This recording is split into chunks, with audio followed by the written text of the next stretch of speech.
This man is a cannibal who smears ashes all over his body and drinks liquor out of human skulls. There are still numerous contacted and uncontacted tribes in the world today. They are not backward and primitive relics of a distant past. Rather, they are our contemporaries and an essential part of humankind's diversity. This was the first arrow they fired from the bank.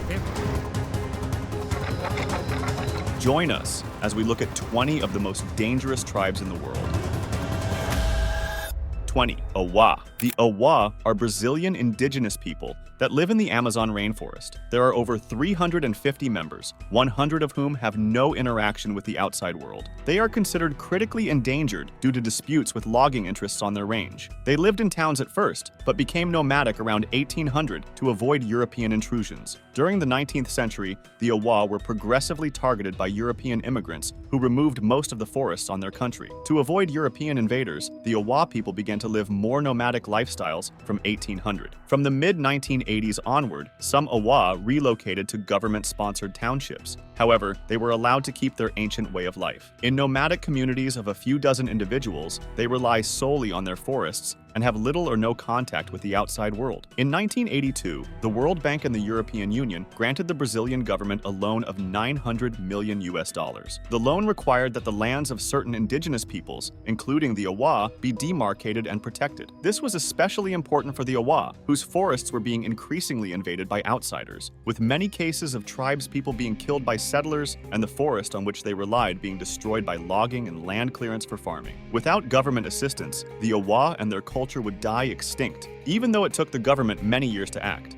19. The Assaro Mudmen. The Mudmen of Papua New Guinea's Assaro Tribe, also known as the Holosa, wear a traditional outfit that includes mud masks. They live near the settlement of Goroka in the Eastern Highlands province of Papua New Guinea. According to one legend, the Assaro Tribe was vanquished by an opposing tribe and took sanctuary in the Assaro River. There, they met someone who gave them the power to murder with their eyes. They waited until dusk to flee, but one of them was caught. When the abducted member emerged from the muddy banks coated in muck, the adversary confused him for a spirit and fled in terror, as many tribes in Papua New Guinea are afraid of spirits. The hostile tribesmen fled back to their town, convinced they had encountered a supernatural power, and performed a specific rite to fend off the ghosts. The Mudmen were unable to conceal their faces because it was believed that the mud from the Assaro River was poisonous. Instead, they crafted masks from heated pebbles and water from the waterfall. The Assaro wear masks with peculiar designs, such as extended or extremely short ears that reach to the chin or point upwards at the top, elongated brows attached to the ears, horns, and sideways-oriented mouths. The Mudmen tradition was certainly invented by the Assaro people. The current sophisticated form of the Mudmen tradition, which originated at a 1957 cultural fair, is likely to have been influenced by outside forces like tour operators, writers, and governments.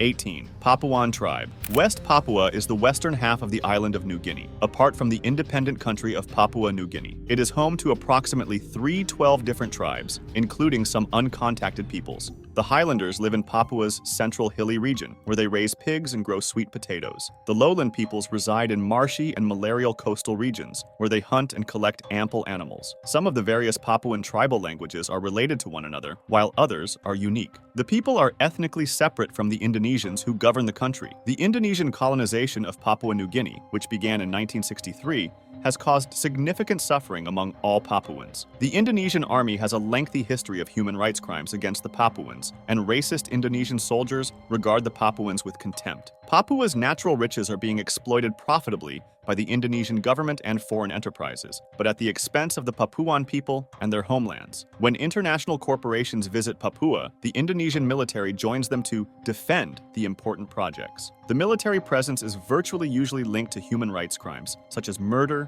arbitrary arrest, rape, and torture. Papuans who protest the Indonesian government, the military, or important projects are more likely to face violations of their human rights. 17. Nuer Tribe. The Nuer are a Nilotic ethnic group who live in South Sudan's Greater Upper Nile region and are originally from Ethiopia's Gambela region. They speak Nuer, a Nilotic language. They are the second largest ethnic group in South Sudan and the second most populous ethnic group in Gambela. The Nuer are pastoralists who raise cattle for a living. Their livestock act as companions and define their lifestyle. The Nuer call themselves Nath, They have historically been undercounted due to their semi-nomadic lifestyle. They also have a tradition of counting only the oldest members of the family. For example, the Nuer think that counting the number of children can lead to disaster. Thus, they prefer to report fewer children than they actually have. Their Ethiopian cousins are the Horn Peninsula's westernmost horners. With strong and powerful neighbors, the Nath can keep peace and harmony with their neighbors. The Nath enjoy good relations with the Tet, with whom they have intermarried. The Nath value independence and freedom, especially the ability to attack and seize others' property, which leads to tense and occasionally violent ties with Dinka and Anuak.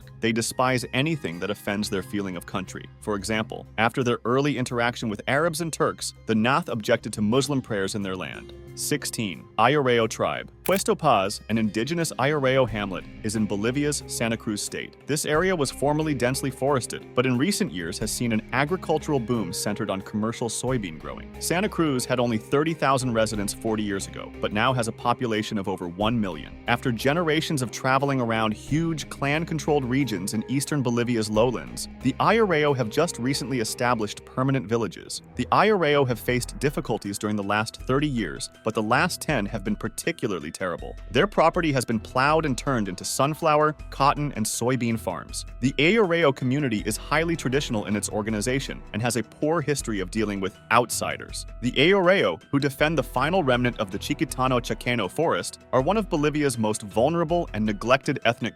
15. Kowai. Kowai is a tribe discovered approximately 35 years ago in a remote area of Papua. The population is roughly 3,000 people. Members of this isolated tribe live in tree houses known as Rumah Tinggi. Some houses can reach a height of 50 meters above ground. The Kowai are among the mainland Papuans that do not employ koteka. The Kowai people reside in a wooded location approximately 150 kilometers from the Arafura Sea. They are hunter-gatherers with superior survival skills. Until roughly 1975, Kowai had virtually no touch with the outside world. Living in a government-built hamlet is a relatively new concept among the Kowai. They built houses separated into 2 or 3 rooms, each with its own fireplace. Men and women live apart. When the authorities of Bovendigoel opened Yanaruma village in 1992, a documentary film crew was finally permitted to visit Kowai in their communities. Most of the Kowai tribe maintains their independence. Since 1990, Kowai has been involved in forestry projects run by multinational companies. Even though many have not completed elementary school, they work as tour guides and boat drivers. For a long time, Kowai was viewed as resistive to religious conversion. They were eventually baptized in the late 1990s. The Kowai people were still consuming human meat, although this practice was substantially curtailed once they learned to understand foreigners. 14. Yanam Mami. The Yanam Mami, often spelled Yanamamo or Yanamama, are a group of roughly 35,000 indigenous people who reside in 200 to 250 villages in the Amazon jungle near the boundary between Venezuela and Brazil. The tribe exhibits a Stone Age culture with their simple tools and weapons, clubs, spears, and bows. The men cover their bodies with red body paint extracted from seeds from the Auro tree. Their shelter, huts made of leaves and wood, are surrounded by gardens of manioc, bananas, and papaya. This is a simple tribe living a simple life. 13. Maori Tribe. Maori are the indigenous Polynesian people of mainland New Zealand. Maori were people from East Polynesia who came to New Zealand in canoes between 1320 and 1350. Over several centuries, these people created their own distinct culture with language, mythology, crafts, and performing arts that developed independently of other Eastern Polynesian tribes. The Moriori, New Zealand's other original Polynesian ethnic group, were descended from early Maori who went to the Chatham Islands. During an early encounter between Maori and Europeans in the 18th century, there was both profitable trade and lethal conflict. Maori also eagerly embraced new technologies from the newcomers. The Treaty of Waitangi, signed in 1840, allowed the two civilizations to coexist for a generation. In the 1860s, contested property transactions sparked warfare and land expropriation, which Maori passionately opposed. After the treaty was declared null and void in 1877, Maori were forced to adopt many characteristics of Western culture. The Maori population saw significant declines due to social turmoil and illness outbreaks, but gradually recovered by the early 20th century. In June 2023, New Zealand's Maori population was estimated to be 904,100, accounting for 17.3% of the overall population. 12. Caro people. The Caro are known for their attention to appearance and have extraordinary body and face painting rituals in which they paint themselves with colored ochre, white chalk, yellow mineral rock, and other natural resources. The The content of the design ranges from simple lines, dots, and shapes to animal motifs and handprints. Clay is used by men to create elaborate hairstyles and headdresses that represent status, beauty, and bravery. Scarification of both men and women is also common, for both symbolic and aesthetic reasons. Sorghum, corn, beans, and pumpkins are among the crops grown by the Caro. Sorghum is a staple that is cooked with milk or water and fermented to make local beer for ceremonies. The Caro have traditionally practiced flood retreat agriculture, fertilizing their crops with silt left over from monsoon floodwaters. To generate more electricity, the Ethiopian government constructed a dam on the Omo River, causing disruption to the tribe's way of life, forcing tribes upstream. The Caro Tribe is one of many that contribute to Africa's beauty, diversity, and cultural allure. The members of the tribe we see in our thumbnail are scary to say the least. If I landed on a deserted island and came face to face with this tribe, I would run and climb the tallest coconut tree on the island. 11. Makia Tribe. The Makia are a group of Malagasy-speaking horticulturalists and foragers who are commonly referred to as Madagascar's lowland hunter-gatherers. They live in the Makia Forest, a region of mixed, spiny and dry deciduous forest on the southern coast of Madagascar. The Makia are largely of Sakalava heritage. However, the term refers to a way of life rather than an ethnic group, and they include people from a number of Malagasy ethnic groups. Makia family encampments change from prime corn planting regions at the forest's edge in the rainy season to the interior forest rich in tenrecs and other game during the dry season, when the community becomes heavily reliant on spongy tubers to meet its daily water demand. Their way of existence is inextricably linked to that of their neighbors, the Vezo fishermen and the Masakoro farmers and herders, with whom they trade forest-caught, foraged, or grown products. Many Makia occasionally work for pay, such as guarding zebu herds or managing other people's grain fields. The modern Makia are not descended from an ancient Malagasy hunter-gatherer community, but rather from people who fled to the forest in the 1800s to avoid military warfare, excessive taxation, and other harsh causes. Their style of life is regarded as ancestral by both village and city inhabitants, adding to the mystique surrounding them that has spawned several myths and stories. They are generally thought to be the mythological Vazimba, the island's original occupants, though there is no evidence to support this claim. They differ from the Beosi hunter-gatherers of the highlands. While there are approximately 1,500 people who identify as Makia, many Malagasy do not believe the community exists today. 10. The Kayapo Tribe. The Kayapo are an indigenous people of Brazil who live in the states of Pará and Mato Grosso, south of the Amazon River, and along the Xingu River and its tributaries. This pattern has given rise to the appellation Xingu Tribe. They are one of the several subgroups of the vast Mebengokre nation. The term Kayapo is used by neighboring groups rather than the Kayapo themselves. They call strangers Puanjos. The Kayapo have infused a large deal of ancient myth, ritual, and cosmology into their practices, emphasizing the importance of the Earth's relationship with humanity. Threats to the Kayapo's forest habitat have been a source of great concern for the past 30 years, beginning with mining and logging operations that threatened to destroy the rainforest and hence the Kayapo way of life. The Kayapo use roughly 250 distinct food plants and 650 different therapeutic herbs found throughout their area. They also have a commercial relationship with the body shop.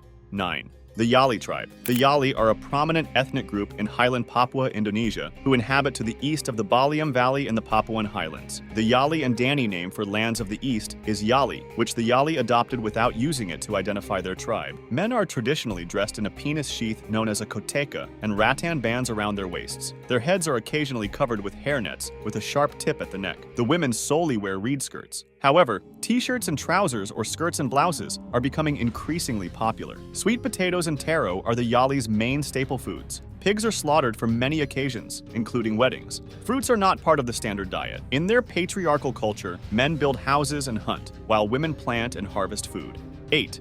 Naga Tribe. The Naga, who are said to descend from the Mongols, settled as a series of tribes in eastern India beginning in the 12th century, only coming together in modern times out of a desire to establish a collective identity within the new India created by partition and the advent of independence in 1947. Among the many tribes that live in the forested state, the Konyak warrior tribe has a special position in Indian folklore. Known for their fury and proclivity for conflict with neighboring tribes, they were notorious for their headhunting prowess, routinely beheading foes and returning with the severed heads as trophies to carry into future battles. The Nagas thought that these heads radiated a mystical force that improved crops and brought wealth to the village. The decapitated heads were also used as interesting home decor, proudly exhibited on the walls and doorways of Naga longhouses. When Europeans first encountered the savage Naga tribe, they were enthralled by this gruesome practice, writing about skull houses. Commentators also remarked that each man in the community was supposed to contribute to the grim collection, and any man unable to take a head in combat was regarded lacking in courage, an unfit warrior. Christian missionaries arrived in the region in the second half of the 19th century, slowly eroding the Cognac warrior ideology. As the British pacified the area and intertribal fighting subsided, the need for battle diminished. The British officially banned headhunting in 1935, and the Indian government followed suit after independence in 1960, though the habit persisted for a few years in remote mountain settlements. By the mid-2010s, the last generation of Naga headhunters was dying off, along with their custom.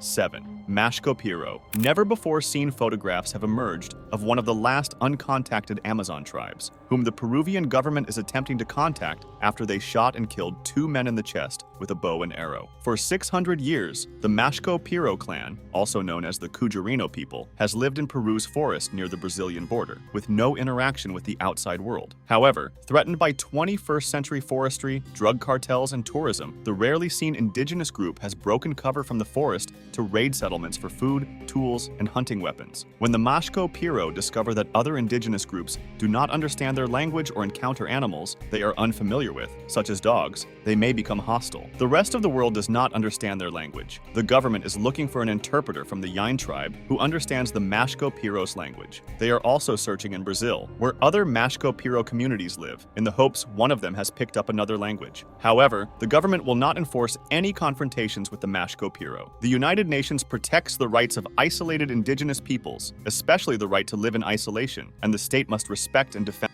6. Caro. Caro is a Quechua-speaking community or ethnic group in Peru's Cusco region, specifically in the province of Paucartambo. The Caro dwell in one of the most remote areas of Peru's Andes. Nonetheless, they were absorbed into the Yabar Hacienda, which is located outside Paucartambo. The hacienda's proprietors were exiled in 1963 with the help of outside sympathizers, and the entire territory has been under Caro control ever since. The land is not fruitful, and the Quiro live in small homes. They frequently live in one-room dwellings no larger than 20 square meters, constructed of clay and natural stone with rough grass roofs. Over the last 10 years, hundreds of Peruvian and international non-governmental organizations have worked with the Quiro to improve education, health, access to safe drinking water and power, and preserve their traditional legacy. The success rates of these programs vary.